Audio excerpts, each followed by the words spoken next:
रूस और अफगानिस्तान के दरमियान एक फौजी मुआहिदा हो चुका है और कहीं ना कहीं चीन भी इसका खैर मकदम कर रहा है। पाकिस्तान के लिए बहरहाल सूरत हाल खासी नाजुक हो गई है। ये वो मुआहिदा है कि जिसका इम्कान नहीं था, जिसकी तवक्को नहीं थी, लेकिन ये मुआहिदा हुआ है। अलबत्ता पाकिस्तान से मुतल्लिक ये कहा जा सकता है कि इस पर कंसर्न है, तशवीश का इजहार है। उस अफगानिस्तान के तालिबान जो हैं उनका झगड़ा ना तो कोई सेंट्रल एशिया में किसी के साथ है, ना ईरान के साथ है। उनका इस वक्त झगड़ा अगर है कोई तो सिर्फ और सिर्फ पाकिस्तान के साथ है। इंडिया आज बहुत ही खुश होगा और उनके लिए और पाकिस्तान को स्क्वीज करने का उनका पहला मरहला मुकम्मल हुआ। अब बिल्कुल ही खतरा बढ़ता जा रहा है।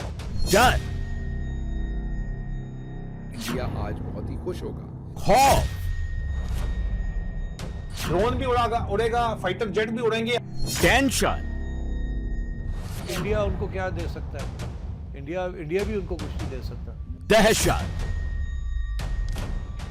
जैसे बात हर एक पाकिस्तानी के चेहरे पर भय साफ साफ नजर आ रहा है। खबर देने जा रहा हूं और ये हकीकत है कि मुझे भी अफसोस है। पिछले 72 घंटे में बहुत कुछ बदल गया, बहुत कुछ बदलने वाला है। एशिया की युद्ध नीति बदल गई है। एक मीटिंग, एक मुलाकात, एक समझौते ने पाकिस्तान के भविष्य को अतीत जैसा बना दिया है। पाकिस्तान में एक ही ब्रेकिंग न्यूज सुबह शाम सुनाई जा रही है। एक तो सबसे बड़ी ब्रेकिंग न्यूज इस वक्त ये है कि रशिया और तालिबान का मिलिट्री अलायंस बन गया और सुनने में आया है कि इंडिया जो अफगानिस्तान के डिफेंस मिनिस्टर मुल्ला यकूब वो रशिया में थे और वहां पे दोवल साहब भी गए हुए थे, इंडिया के नेशनल सिक्योरिटी एडवाइजर। एक इंडियन आर्मी चीफ की आज स्टेटमेंट आई है, ऑपरेशन सिंदूर 2.0 के लिए हम बिल्कुल तैयार हैं। अब बेदी साहब वो ये इस पे जरा कमेंट करें कि इसकी क्या जरूरत है कि आप ट्राई सर्विसेज जो है वो कह रहे हैं जी हमारी एयरफोर्स आर्मी नेवी इक्विप कर रही है अपने आप को ऑपरेशन सिंदूर 2.0 पे। मतलब हर कुछ अरसे बाद ऑपरेशन सिंदूर 2.0 हम हमला कर देंगे पाकिस्तान पे। ये क्या है? ये पाकिस्तान को थ्रेटन करना चाहते हैं? ये अपनी अवाम को सिग्नलिंग कर रहे हैं।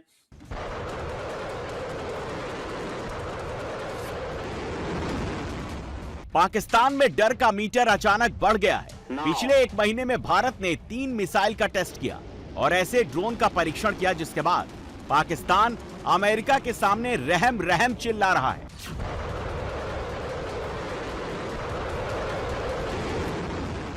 Recently, it was identified by the Director of National Intelligence, Tulsi Gabbard, that Pakistan's potential ICBM capability as a future threat for the US. I wanted to seek your comment on how do you assess India's long-range missile capability, particularly in terms of the recent test of Agni 6 ICBM with a range of approximately 12,000 kilometers, which could potentially place some parts of Europe and America within reach. Bharat की अग्नि missile के नाम से पूरा पाकिस्तान, रावलपिंडी, आसिम मुनीर, हर कोई हिल जाता है। पाकिस्तान में सेना की गद्दी पर जो बैठ जाता है वो कुर्सी छोड़ता नहीं है, लेकिन हिंदुस्तान में पद से बड़ा कर्तव्य होता है। भारत में नए सीडीएस जनरल एनएस राजा सुब्रमण्य बने। उन्होंने चीफ ऑफ डिफेंस स्टाफ का पदभार संभाल लिया।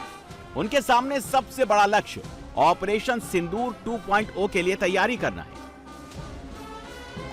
भारतीय नौसेना में भी नए एडमिरल को गार्ड ऑफ ऑनर दिया गया। इंडियन नेवी के नए चीफ एडमिरल कृष्णा स्वामीनाथन बने। जिस वक्त दुनिया के समुद्री रास्तों को लेकर जंग छिड़ी हुई है, ऐसे वक्त में एडमिरल कृष्णा के सामने चुनौती और भी ज्यादा होगी।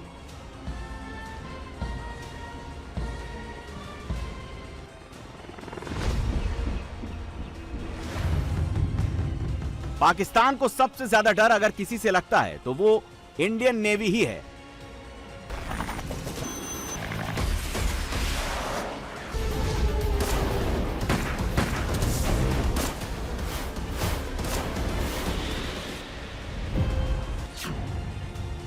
उन्नीस 1971 में भारतीय युद्धपोतों ने कराची को खंडहर में तब्दील कर दिया था और पिछले साल मई में इंडियन नेवी के डर से पाकिस्तान ने अपने जहाजों को पानी में नहीं उतारा। हमारी आर्मी और एयरफोर्स ने तो अपनी भूमिका निभाई ही, लेकिन जो भूमिका हमारी नेवी ने निभाई वो भी बहुत ही महत्वपूर्ण थी। साथियों, हमारी नेवी पूरी ताकत के साथ अरब सागर में उस समय मौजूद थी, पूरी ताकत के साथ, पूरी तैयारी के साथ अरब सागर में उपस्थित थी। और हमारे navy chief admiral Dinesh Tripathi बार बार कहते थे कि सर मुझे कब अवसर प्राप्त होगा, हमारे नेवी को कब अवसर प्राप्त होगा कि हम एक बार पाकिस्तान को सबक सिखा सकें। साथियों, मेरी भी इच्छा होती थी यह अवसर काश नेवी को भी मिल जाता तो नेवी भी क्या होती है पूरा हिंदुस्तान समझ जाता। साथियों, जिसने दुश्मन के मन में लगातार भय बनाए रखा, जिसने दुश्मन के मन में लगातार भय बनाए रखा, और इसी का नतीजा यह हुआ कि पाकिस्तान की पूरी नौसेना डरकर अपने बंदरगाहों में दुबक कर बैठ गई थी। इंडियन नेवी की एक अधूरी ख्वाहिश है जो पिछले साल पूरी नहीं हो पाई। वो ऑपरेशन सिंदूर 2.0 में पूरी हो जाएगी, क्योंकि युद्ध दस्तक दे रहा है। इस दस्तक की आवाज इस पार भी सुनाई दे रही है, बॉर्डर पार पाकिस्तान में भी। बार बार तज़किरा किया इस बात का कि एक बड़ी खतरनाक जंग के दहाने पर खड़ा है पाकिस्तान, और एक खौफनाक सूरत-ए-हाल हमारी सरहदों पर दस्तक दे रही है। क्या मुराद है आपकी इससे? आप क्या समझते हैं कि क्या कुछ होने वाला है? जंग मेरी तबाही है ताहिर साहब। जंग कोई ऐसी खुशगवार चीज नहीं है कि जिसके बारे में बंदा बगलें बजाए कि देखें जनाब मैंने कहा था जंग होनी है, तो जंग का बिल्कुल माहौल क्रिएट हो गया। मुझे बहुत अफसोस है कि मुझे जैसे बाज बुरी खबर सुनाने वाला सबसे पहले ये कहता है कि मुझे अफसोस है कि मैं आपको ये खबर देने जा रहा हूँ, और ये हकीकत है कि मुझे भी अफसोस है कि जंग का मतलब तबाही है। आपने ताहिर साहब इस जैसी जंग, ये मेरा दावा है कि पिछले 1000 साल की तारीख खंगालेंगे जब आप इतिहास के पर, जब आप एक एक परत खोलेंगे, आपको महसूस होगा कि एक जगह भी ऐसे इम्पैक्ट वाली, इस कदर नतीजा खेज जंग ना सुनी थी ना पड़ी।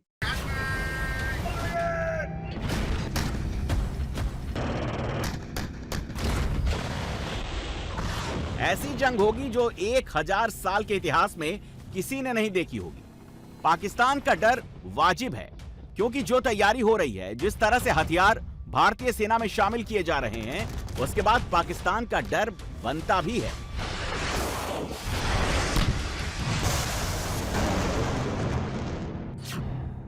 भारत ने पाकिस्तान का पानी बंद कर दिया। पाकिस्तान में कोहराम मचा हुआ है। पाकिस्तान के पास 2 विकल्प हैं, पहला आतंकवाद बंद करो, दूसरा युद्ध करो।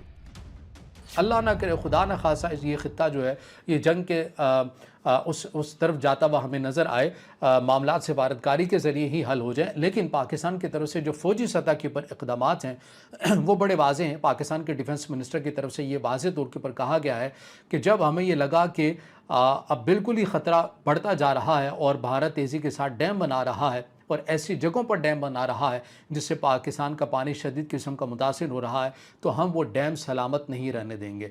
DGISPR की तरफ से भी कहा गया था, आपको याद होगा कि अगर भारत की तरफ से पाकिस्तान का पानी बंद किया गया तो फिर हम भारत का सांस भी बंद कर सकते हैं। तो इस किस्म के जो फ़ौजी किस्म के बयानात हैं जो जंग की तरफ मामले को जाता हुआ नज़र आते हैं। अब पाकिस्तान के पास सिर्फ वो ऑप्शन है। पाकिस्तान दूसरे ऑप्शन के लिए तैयारी में लगा था, चीन से हथियार खरीद रहा था, लेकिन भारत ने ऐसा गेम खेला, पाकिस्तान का पूरा वॉर गेम ही बदल गया। पाकिस्तान लड़ने के नाम से डर रहा है। पाकिस्तान के एक तरफ हिंदुस्तान है, जहां पर जंग कभी भी शुरू हो सकती है। पाकिस्तान के एक तरफ अफगानिस्तान है, जहां पर चिंगारी भड़क रही है। पाकिस्तान में एक तरफ बलोचिस्तान, जहां पर जंग शुरू हो चुकी है। और अब तीनों जगह एक साथ पाकिस्तान हारने वाला है। जैसे ही अफगान के डिफेंस मिनिस्टर रूस से लौटकर आए, उन्होंने ऐलान कर दिया आज के बाद पाकिस्तान के जेट्स कभी भी अफगानिस्तान में दाखिल नहीं हो पाएंगे। रूस और अफगानिस्तान ने एयर डिफेंस सिस्टम को लेकर समझौता हो गया है।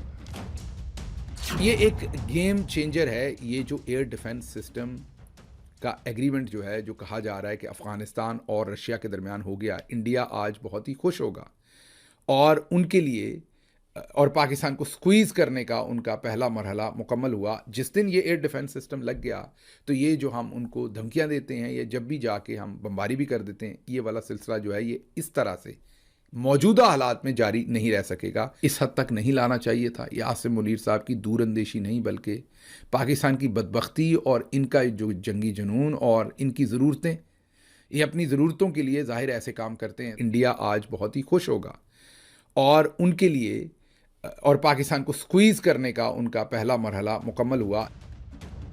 पाकिस्तान सेना जमीन पर तालिबान से लड़ने से डरती है।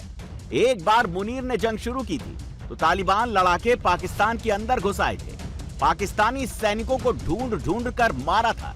जब से पाकिस्तान को पता चला है रूस ने तालिबान को एयर डिफेंस सिस्टम देने वाला है, मुनीर के चमचों को जबरदस्त मिर्ची लगी हुई है। आपने देखा ना कि जब वहाँ से टेररिज्म होती है तो फिर हम भी टेररिस्ट अड्डे जो हैं उनको हिट करते हैं। तो क्या आप रूस चाहेगा कि जब अफ़गानिस्तान की तरफ से पाकिस्तान के ऊपर हमले हों तो क्या जब पाकिस्तान कार्रवाई करे तो क्या वो अफ़गानिस्तान को हथियार देंगे कि आप पाकिस्तान के ख़िलाफ़ डिफेंड करें अपने आप? ये नहीं हो सकता। क्यों नहीं हो सकता मैं आपको बताता हूँ। अफ़गानिस्तान ज़रूर चाहेगा कि उन्हें कोई इस किस्म के हथियार मिल जाएँ, या एंटी एयरक्राफ्ट बैटरीज मिल जाएँ, कोई सैम में मिल जाएँ, S-400, S-300 या और इसी किस्म के हथियार मिल जाएँ जिसके साथ वो हमारी एरियल बम्बार्डमेंट जब कभी कभी होती है टारगेटेड, उसको रोके। और इसमें आप इंडियन फैक्टर कार फरमा नहीं समझते? मुल्ला मुत्तकी के इंडिया के दौरे और उसके बाद रूसी फैक्टर। इंडिया उनको क्या दे सकता है? इंडिया भी उनको कुछ नहीं दे सकता।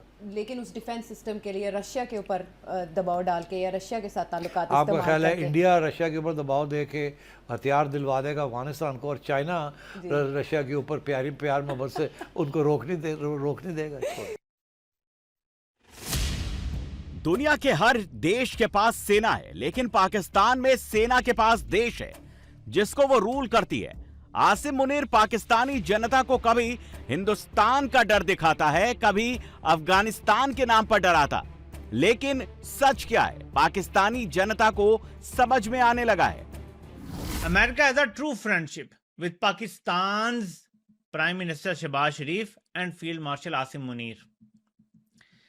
America has a true friendship not with Pakistan but सिर्फ शहबाज शरीफ और आसिम मुनीर। गौर कीजिएगा, अल्फाज बड़े अहम होते हैं। अब यहां सुने। In South Asia, India is a critical anchor to hold the line. Not Modi, not anybody else. India as a country, a powerful India acting in its own self-interest advances our shared goal of maintaining a balance of power across the region. सो गौर करें बयानात पे। पाकिस्तान के साथ ताल्लुकात की जब बात आती है तो इसीलिए ट्रंप खास तौर पे चुन के कहता है कि they are great people, field marshal and Shahbaz Sharif, मतलब पीएम। लेकिन इंडिया की बात आती है तो कहा जाता है ग्रेट कंट्री, हमारे शेयर्ड गोल हैं, हमने सारे मामलात एक साथ मिलके करने हैं और एंकर जो है वो इंडिया कर रहा है। अमेरिका की गुलामी करने पर पाकिस्तान को अभी तक एक फूटी कौड़ी नहीं मिली। मुनीर पर पाकिस्तान के अंदर जबरदस्त प्रेशर पड़ रहा है। बकरीद में अपनी इमेज सुधारने के लिए मुनीर ने पाकिस्तानी आर्मी का एक वीडियो बनवाया। जब पूरा पाकिस्तान ईद की खुशियों में डूब जाता है, हम सरहदों पर जाते हैं, वतन का परचम लहराता है, तुम घरों में ईद मनाओ, हम महाजू पे खड़े रहे। मुनीर को लगा था इस वीडियो को देखने के बाद पाकिस्तानी उसके एहसान से दब जाएंगे, लेकिन मुनीर का ये दांव उल्टा पड़ गया। छप्पन इस्लामी मुल्कों ने ईद मनाई है, किसी दूसरी कंट्री ने अपने पब्लिक के लिए इस तरह की वीडियो बनाई है कि तुम लोग जिस तरह ईद मना रहे थे, हम तुम्हारे लिए बॉर्डर सिक्योर कर रहे थे। तरक्की याफ्ता मुल्क है जिस तरह फ्रांस, इटली, जर्मनी, वो भी तो त्योहार मनाते हैं ना। क्रिसमस और ईस्टर के मौके पे कभी उन्होंने इस तरह की वीडियो बनाई है अपनी पब्लिक के लिए कि तुम लोग त्योहार मनाते हो, हम तुम्हारे लिए एहसान करते हैं, हम तुम्हारे लिए बॉर्डर पे खड़े होते हैं? वो नहीं करते इस तरह, क्योंकि उनको पता है उनकी ड्यूटी है। उन्होंने अपने पब्लिक पे गोलियां नहीं चलाई, पब्लिक पे जुल्म नहीं किए, पब्लिक का मैंडेट नहीं चोरी किया हुआ। हुब्बुल वतनी कमाई जाती है, हुब्बुल वतनी कभी भी खरीदी नहीं जाती है। 70 साल से आप कहते हो मुल्क खाना जंगी में है, मुल्क के 2 टुकड़े हो गए हैं, उसके बाद भी अमन नहीं है, आज भी दहशतगर्दी का सामना है पब्लिक को, तो सवाल तो होंगे ना आपसे। पाकिस्तान ऐसा देश है जहां पर सेना के लिए जनता को कोई हमदर्दी नहीं है। पाकिस्तान को जितना बर्बाद उसकी आर्मी ने किया, उतना किसी देश ने नुकसान नहीं पहुंचाया। और अब मुनीर वीडियो वॉर पर उतर आया है। हमारी फौज को ये स्टेटमेंट देना क्यों पड़ता है, ये इस तरह की चीजें बनानी क्यों पड़ती हैं कि हम बॉर्डर पे खड़े हैं तुम घर में सो रहे हो, हम बॉर्डर पे खड़े हैं तुम ईद मना रहे हो, हम बॉर्डर पे खड़े हैं तुम शबरात मना रहे हो। भाई 56 इस्लामी मुल्क हैं, इसके ऊपर तनकीद करने वाले लोग यही कह रहे हैं कि 56 इस्लामी ममालिक हैं, वहां पे भी फौजें हैं। किसी और फौज ने ये स्टेटमेंट जारी नहीं किया कि हम बॉर्डर पे खड़े हैं और तुम सो रहे हो या ईद मना रहे हो। हमारी फौज को ये क्यों करना पड़ता है? बहुत सारी दुनिया में दूसरे ममालिक हैं, उनके अपने बड़े बड़े त्यौहार आते हैं, उन त्यौहारों के ऊपर उनके फौजी ड्यूटी कर रहे होते हैं, लेकिन वो स्टेटमेंट बना के नहीं डालते कि जनाब आप पुरसकून तरीके से अपना त्यौहार मनाइए, हम बॉर्डर संभाल रहे हैं। ऐसे तो नहीं हो, इस तरह के तो स्टेटमेंट बनाए नहीं जाते। पूरी दुनिया की फौजें नहीं बनाती। हमारी फौज क्यों बनाती है, उसकी एक वजह है, हमारे जर्नैलों की गलतियां इतनी बड़ी हैं कि उन पे पर्दा डालने के लिए मासूम फौजियों की ऐसी वीडियोस को इस्तेमाल किया जाता है। हमारे जर्नैल जो पाकिस्तानी कौम के साथ करते हैं, उसके नतीजे में पाकिस्तानी कौम सवाल पूछती है और नाराज हो जाती है। उस नाराजगी को दूर करने के लिए इस तरह की जज्बाती वीडियोस हमारे जवानों से, मासूमों से, बेचारों से बनवाई जाती है। देखिए, खाली फौज तो ड्यूटी नहीं कर रही ना, डॉक्टर्स भी ड्यूटी कर रहे हैं ईद वाले दिन। आप जाके अस्पतालों में देखें, पुलिस वाले भी ड्यूटी कर रहे हैं ईद वाले दिन। आपकी मस्जिदों के बाहर खड़े हुए थे जब आप नमाज पढ़ के निकले थे। आप जाकर देखें, क्या पुलिस का हक नहीं है? उनकी वीडियो कौन जारी करेगा? डॉक्टरों की वीडियो कौन जारी करेगा? पाकिस्तान के जितने पड़ोसी हैं वो उस पर आतंकवाद का आरोप लगा चुके हैं, सर्जिकल स्ट्राइक कर चुके हैं। भारत पाकिस्तान पर सर्जिकल स्ट्राइक कर चुका है, ईरान अब पाकिस्तान पर सर्जिकल स्ट्राइक कर चुका है, अफगानिस्तान पाकिस्तान पर हमला कर चुका है। अमेरिका पहले ही पाकिस्तान को आतंकवाद का ठिकाना मानता है, लेकिन इस बीच जो सबसे ज्यादा चौंकाने वाली बात सामने आई वो है चीन और पाकिस्तान के बीच बढ़ती दूरी, चीन और पाकिस्तान के बीच पड़ती हुई दरार। चीन के थिंक टैंक ने सरेआम ऐलान कर दिया है, पाकिस्तान बर्बाद होने वाला है, पाकिस्तान खोखला हो चुका है, जिससे पाकिस्तान को जबरदस्त दर्द हुआ है। चीन के एक प्रोफेसर हैं, प्रोफेसर यांग, उन्होंने कुछ पाकिस्तान के बारे में मफरूजात और अपने ख्यालात पेश किए हैं। थोड़ा सा बताएं हमें कि प्रोफेसर यांग साहब बेचते क्या हैं? वेस्टर्न एनालिस्ट जो हैं उनको इस बात का इदराक है पाकिस्तान जो है ये कोलैप्स होने जा रहा है, खुदा ना खास्ता। This is not a crisis, this is the process. Pakistan में जो फॉरेन रिजर्व्स हैं वो इतने कम हो चुके हैं जो कि 3 मंथ का एक क्रिटिकल कवर होता है, इंपोर्ट कवर जिसे कहते हैं। रुपी है वो पिछले 18 महीनों में कुछ 60% डीवैल्यू हो चुकी है। जब ये economic situation, political situation, social situation जो क्रिएट होती है, जब इसका एक न्यूक्लियर कंट्री के ऊपर, न्यूक्लियर प्रोग्राम के ऊपर प्रेशर आता है, तो वो बात जो है वो क्राइसिस और क्रिटिकल मैटर्स की तरफ चली जाती है। पाकिस्तान की सिचुएशन को पाकिस्तान के लेंस से देखना चाहिए। ये बड़ी अजीबोगरीब बात है कि एक इंटरनेशनल फेम के प्रोफेसर साहब जो हैं वो पाकिस्तान की इंटरनल पॉलिटिक्स के ऊपर जो है वो कमेंट कर रहे हैं। जब से मुनीर ने ट्रंप के लिए डाकिये का काम शुरू किया है, तब से ये बात जिनपिंग को पसंद नहीं आई। मुनीर 2 तरफ से डॉलर कमाना चाहता था, लेकिन चीन ने अब पाकिस्तान को भीख देने पर रोक लगा दी है। चाइना के अंदर हुआ क्या? चाइना में बात क्या हुई है? चाइना के अंदर बात ये हुई अजीजा नेमन कि चाइना ने ऑफिशियल स्टेटमेंट क्या दिया है, पहले उसके ऊपर गौर कर लीजिए। चाइना ने ऑफिशियल स्टेटमेंट दिया कि China stands ready to further advance the China Pakistan economic corridor and push forward major connectivity projects between the 2 country. देखें, बात यह है कि चाइना ने की यहाँ पे टेक अवे क्या है स्टेटमेंट में भी ऑफिशियली। हमारी जो अंदर की खबरें उसके ऊपर इसके फौरन बाद में आता हूं। की टेक अवे ये है कि चाइना ने कहा है कि हम रेडी हैं लेकिन कमिटेड नहीं है। क्यों नहीं कमिटेड भाई, क्या रोला पड़ गया है? पहले तो रॉ जो हमारे पास इंटेल है कंफर्म्ड वो आपको बता दें। चाइना ने, पाकिस्तानियों ने मजीद हमेशा की तरह जाके कशकोल फैलाया, पैसा मांगा। आसिम मुनीर भी ईरान से दौड़ा दौड़ा वहां पे गया, प्रेसिडेंट शी जिनपिंग को खुश किया कि माई बाप हम ईरान के साथ बिल्कुल ठीक चल रहे हैं, आपके इंटरेस्ट हम लुक आफ्टर कर रहे हैं, मेहरबानी करें कोई डॉलर मालर ढीले करें, चाइना पाकिस्तान इकोनॉमिक कॉरिडोर बंद पड़ा हुआ है वो जरा खोलें, हमारे ऊपर मेहरबानी करें, डॉलर दो ना जनाब। चाइना ने आगे से इनकी कहा कि हाँ हाँ गुड गुड, शाबाश, अच्छा काम किया तुमने, है तुम जो है वो वहां पे अच्छा पीस मेकर जो तुम कहानियां कर रहे हो अच्छी कर रहे हो, करते रहो कहानियां, होना कुछ नहीं है, असल में तो गेम हमारे पास है। चाइनीज बड़ा सटल खेलते हैं। पाकिस्तान में खाने के लाले पड़ गए हैं। पाकिस्तान दिवालिया हो रहा है। पीने का पानी नहीं है, खाने को रोटी नहीं है। हमारा जो बच्चा पैदा होने वाला, दुनिया में आने वाला ना, वो भी कर्जदार है। अगर वो मुसलमान के लिए अच्छे हों तो वो इंडिया में क्यों रहें? उनका मुल्क क्या बेकार है? आईटी के जैसे कोर्सेज हैं, सबसे मतलब कि इंडिया आ गया और यहाँ पाकिस्तान में पेट्रोल आए 2 दिन गुजरते हैं और इतना ज़्यादा बढ़ जाता है, और इंडिया में 3 साल में सिर्फ एक बार बढ़ता है। हाँ, इंडिया क्यों? क्योंकि काफ़ी वहाँ पे जो है उन्होंने फैसिलिटीज दे दी हुई हैं। नहीं कहते कि मोदी बुरा है या अच्छा है, हमारे पास ये कोई नहीं, लेकिन वो अपनी जो है यूनिटी है, कंट्री है, उसके लिए साथ लॉयल है। पेट्रोल की कीमत काफ़ी उधर वहाँ पे कम है, और साथ में जो है ट्रेन हैं, पानी वाली ट्रेन चला ली उन्होंने। पाकिस्तान में तरक्की हो सकती है अगर करना चाहें मरीम नवाज साहिबा, ठीक है। और बाकी है कि काफ़ी कुछ किया उन्होंने, नज़र भी आ रहा है, लेकिन ये है बाहर भी आता जाता हूँ तो उस वाले से आईटी की जो इंडस्ट्री है ना, वो हमारे पड़ोस में ज़्यादा है। आसिम मुनीर के पास न पब्लिक का सपोर्ट है, न चीन का हाथ अब बरकरार है, ना ही गोला बारूद है। मुनीर या तो भागेगा या मरेगा। अमेरिका ने हॉर्मुज में हेलफायर मिसाइल कर ईरान को बहुत भड़का दिया है। ईरान ने अमेरिका के ड्रोन को मार गिराया है। हॉर्मुज के बाद अब ओमान की खाड़ी में बारूदी सुरंगें मिलने से समंदर का रास्ता बहुत ज्यादा खतरनाक हो गया है। ओमान ने बारूदी सुरंगों को लेकर वार्निंग भी जारी कर दी है। ट्रंप ने बेहद सख्त तेवर दिखाते हुए 24 घंटे में ईरान को यूरेनियम और हॉर्मुज पर फैसला करने के लिए कह दिया है। अगर ईरान ने बात नहीं मानी तो फिर बहुत बड़ा हमला अमेरिका करेगा। लेबनान में भी युद्ध बहुत बढ़ गया है। इजराइल ने साउथ लेबनान के सबसे बड़े किले पर कब्जा कर लिया है। 24 घंटे 1440 मिनट 86,400 सेकंड। ईरान के पास इतना ही टाइम है, वरना ट्रंप ईरान को उड़ा देंगे।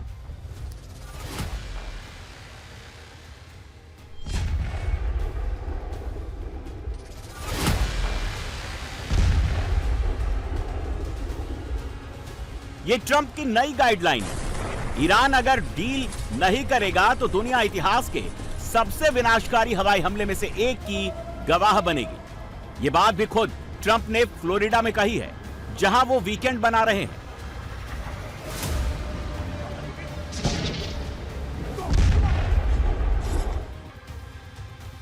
ट्रंप जिस विनाशकारी तबाही की बात कर रहे हैं, उसका पहला ट्रेलर भी आ चुका है। हॉर्मुज में अमेरिकी नेवी ने डिस्ट्रॉयर से एक हेलफायर मिसाइल एक कमर्शियल जहाज पर चलाई है। यह मिसाइल अटैक उस वक्त हुआ जब ट्रंप कहते हैं हॉर्मुज पर ईरान उनकी शर्तें मानने को तैयार हो गया है।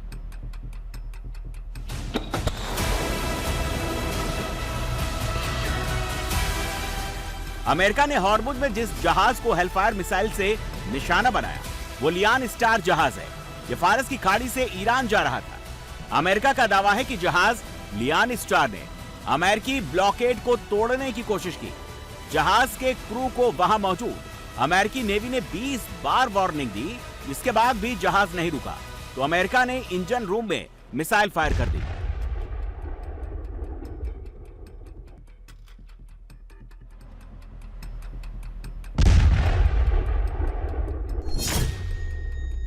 अमेरिका ने इसी के साथ हॉर्मुज में टर्म और कंडीशन बदल दी है। अमेरिकी नेवी अब किसी जहाज को यहां सुरक्षा गारंटी नहीं देगी। जो जहाज नियम तोड़कर आगे बढ़ेगा उसे अमेरिका वहीं उड़ा देगा। अमेरिका की हेलफायर मिसाइल अचूक निशाने के लिए जानी जाती है। यह 500 मीटर से 11 किलोमीटर की रेंज में दुश्मन को तबाह कर सकती है। यह 1600 किलोमीटर प्रति घंटे की स्पीड से दुश्मन पर हमला करती है। मिसाइल का वजन 45 से 49 किलो के बीच है, जिसमें करीब 8 से 9 किलो का वॉरहेड लगा हुआ होता है। हेलफायर मिसाइल को MQ-9 reaper drone, predator drone और अपाचे हेलीकॉप्टर से दागा जा सकता है। यह दुश्मन की नेवी के युद्धपोत, बख्तरबंद गाड़ियों, सैन्य वाहनों और लॉन्चर्स को तबाह करने की ताकत रखती है।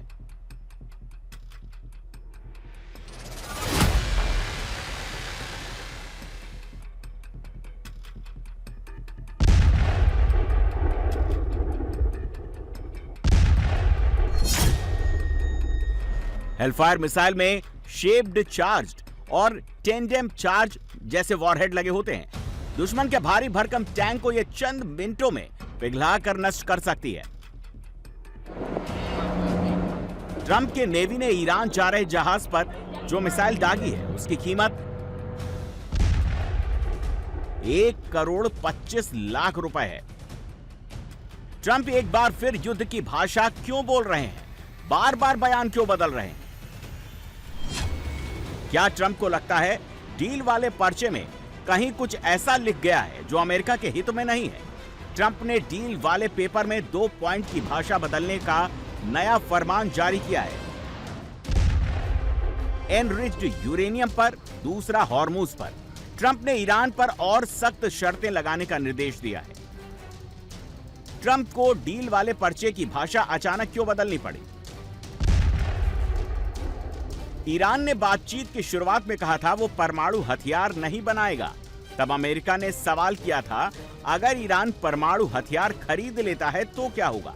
ट्रंप का दावा है कि अब ईरान की भाषा बदल गई है। वो कह रहा है कि सैन्य परमाणु हथियार न विकसित करेगा न खरीदेगा। इसमें टेक्निकली ईरान के पास यूरेनियम एनरिच्ड करने का विकल्प खुला है। ट्रंप इसे ही बंद करने के लिए मसौदे में बदलाव करवा रहे हैं। ईरान ने बदले हुए मसौदे का जवाब देने के लिए 3 दिन का टाइम मांगा है। उससे पहले ही ईरान के एक धड़े ने ट्रंप की डिमांड खारिज कर दी है। IRGC ने एनरिच्ड यूरेनियम नष्ट करने या अमेरिका को सौंपने वाले प्रस्ताव को रद्दी की टोकरी में डाल दिया है। मुस्तफा के करीबी IRGC के हार्ड लाइनर टॉप कमांडर अब दावा कर रहे हैं एनरिच्ड यूरेनियम ईरान की सुरक्षा गारंटी है। ईरान किसी भी सूरत हाल में इसे अमेरिका को नहीं सौंप सकता, न ही नष्ट करने के लिए दे सकता है। इसका सीधा मतलब ईरान या तो एटमी टेस्ट करने के बहुत करीब है, या तो वो मान रहा है कि एटम बम बनाना अब उसके लिए सिर्फ वक्त की बात है।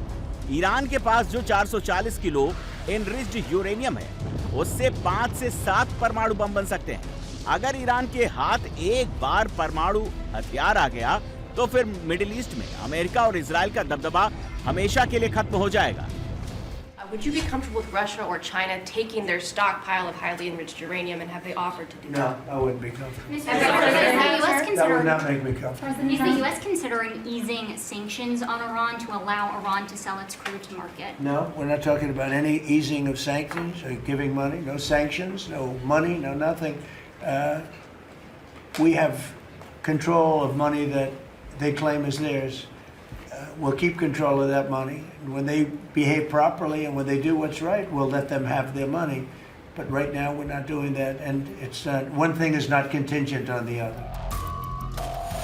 हॉर्मुज पर भी जो पर्चा बना है, उस पर भी ट्रंप नए बदलाव करा रहे हैं, क्योंकि अमेरिका जो कह रहा है, ईरान उसके बिल्कुल उलट समझ रहा है। ट्रंप के मुताबिक ईरान भ्रमित है। ईरान के मुताबिक ट्रंप और उनकी कैबिनेट आज कुछ और कल कुछ और कह रही है, डील से भागने की कोशिश कर रही है। ईरान अमेरिका दोनों के बीच गफलत कहां है? अमेरिका कह रहा है कि ईरान ने हॉर्मुज खोलने की शर्त मान ली, टोल न लेने की बात कबूल ली, माइंस हटाने की शर्तें भी मान ली। ईरान कह रहा है कि हॉर्मुज में जो भी जहाज जाएगा उसकी जांच करने का अधिकार उसे है, उन पर प्रतिबंध लगाने का हक भी उसे इस डील में दिया गया है। ईरान ने इस बीच एक और बड़ा गेम ओमान की खाड़ी में शुरू कर दिया। उससे ट्रंप हक्का बक्का रह गए। ईरान पहले हॉर्मुज स्ट्रेट में बारूदी सुरंगें समंदर के अंदर बिछा रहा था, अब उसने वही काम ओमान की खाड़ी में शुरू कर दिया। ओमान की खाड़ी में पहली बार नई बारूदी सुरंगें मिली हैं। ये ईरान के माहम 3 जैसी दिखती हैं, जो 300 किलो विस्फोटक से भरी हो सकती हैं। अगर कोई जहाज इनके ऊपर से जाता है तो समंदर में उसका तबाह होना पक्का है। मतलब हॉर्मुज के बाद ओमान की खाड़ी में भी ईरान का ही सिक्का चलेगा। ओमान ने चिट्ठी लिखकर फारस की खाड़ी से ओमान की खाड़ी तक आने वाले जहाजों को वार्निंग जारी की है। चिट्ठी में कहीं इस बात का जिक्र तक ओमान ने नहीं किया कि ईरान उनके इलाके वाले समंदर में बारूदी सुरंगें नहीं डाले। यही वो इलाका है जहां अमेरिका ने ईरानी जहाजों की नाकेबंदी कर रखी है। ऐसे में ओमान और ईरान का एकजुट होना वहां मौजूद अमेरिकी नेवी के लिए खतरे की घंटी है।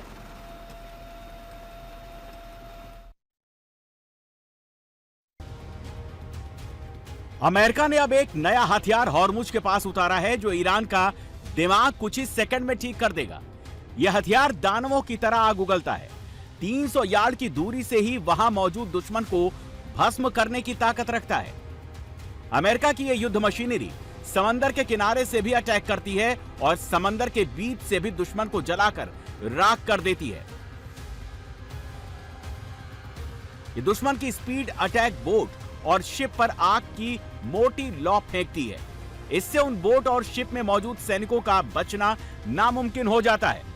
अब अगर जंग छिड़ी तो अमेरिका ऐसे ही नए जमाने के हथियारों से ईरान को उड़ाएगा।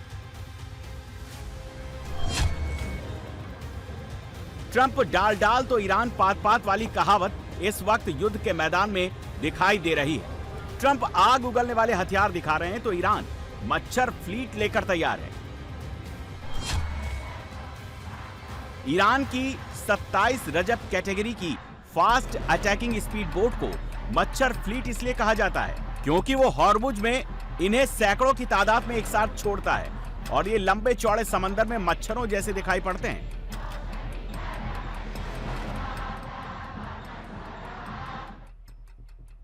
ये छोटी और खतरनाक स्पीड बोट 3 मीटर चौड़ी पानी की लहरों को झेल सकती है। बहुत ही तेजी के साथ समंदर में जा रहे जहाजों को घेरती है और उस पर कब्जा कर लेती है।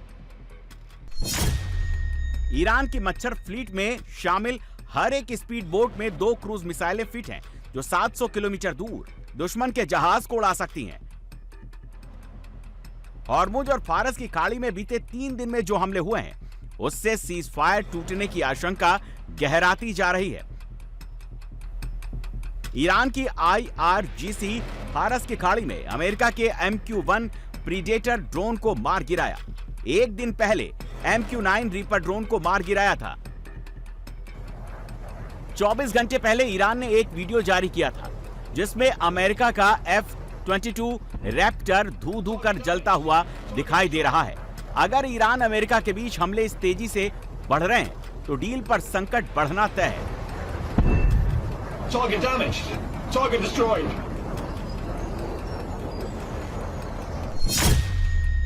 न्यूयॉर्क टाइम्स की रिपोर्ट के मुताबिक ईरान के हार्ड लाइन जिसमें IRGC के बड़े कमांडर शामिल हैं, वो नहीं चाहते कि शांति समझौता हो।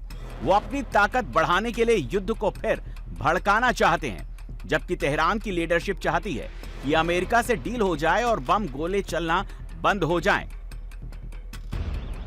इजराइल लेबनान का सीज फायर भी टूट चुका है। फायर ही फायर चल रहा है।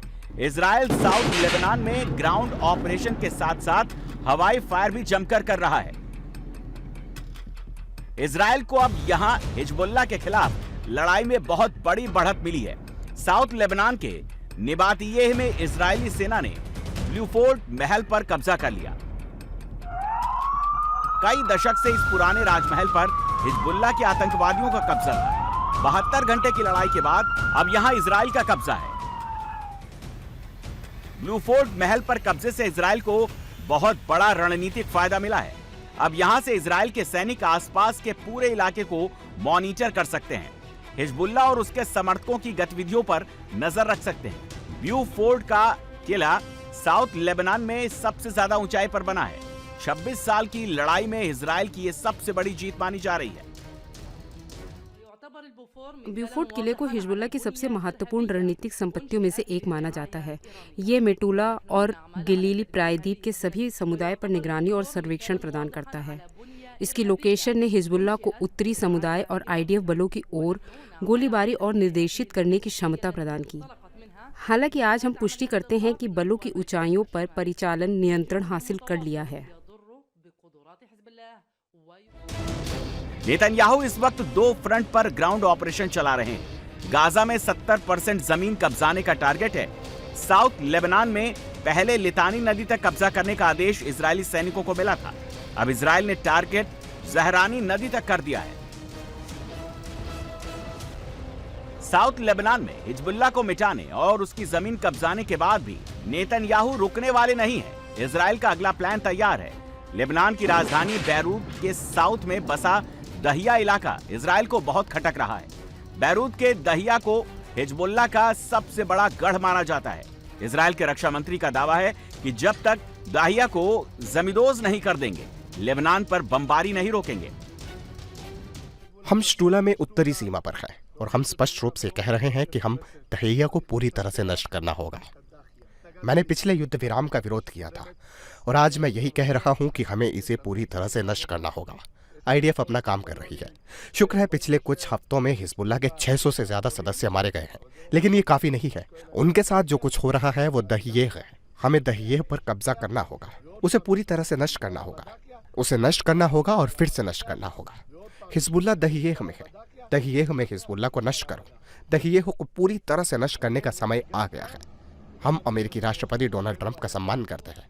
हमें साझेदारी के लिए उन्हें धन्यवाद देना चाहिए, लेकिन सैनिकों और नागरिकों को नुकसान पहुंचाना एक लक्ष्मण रेखा है और दहिया को पूरी तरह से नष्ट करना ही होगा।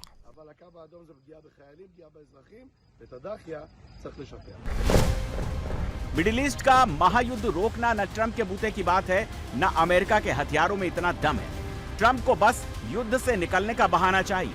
उनके जाने के बाद भी इजराइल, ईरान, यूएई, सऊदी अरब सब अपने अपने युद्ध लड़ते रहेंगे, क्योंकि यहां लड़ाई नफा नुकसान से ज्यादा अस्तित्व की है।